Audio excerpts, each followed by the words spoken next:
not sure that anything really fully sets you up for a job you take for as long as this one, but I do think, ironically, that things were aligned. My background sort of didn't know at the time fully how much it was going to help, but my background was I started out as an entrepreneur right out of college. I was one of those before it was even fashionable to do that. I didn't know enough to really know that that was a good thing to do. It just sort of happened. So I had my first business, started it actually in college and after college for about 4 or 5 years, and then moved into a corporate role after having my own small company.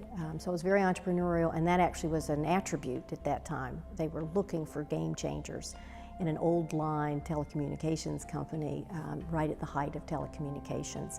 Wireless was really what I worked on most of the time. So the emerging technology, which is amazing that that was an emerging technology when it's so prolific today. I do think 10 years and 11 addresses in a corporate environment working with some of the leading technologies really seeded in me really an appetite for things, technology, things innovative. I worked with federal laboratories, really where things were really being built, but also at the really dawn of mobility and its impact, if you will, on all things business. So that was an exciting career.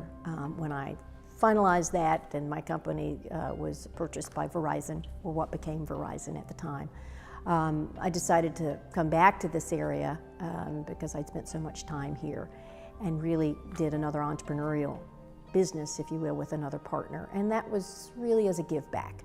We really wanted to help open up financing for women-run businesses and women CEOs. They were 30 million and up kind of businesses. So it was some significant businesses sort of up and down the eastern seaboard in California. So that was a great give back. We didn't make any money, so I understand those entrepreneurs that come in and say it didn't work, but it was really important work we were doing.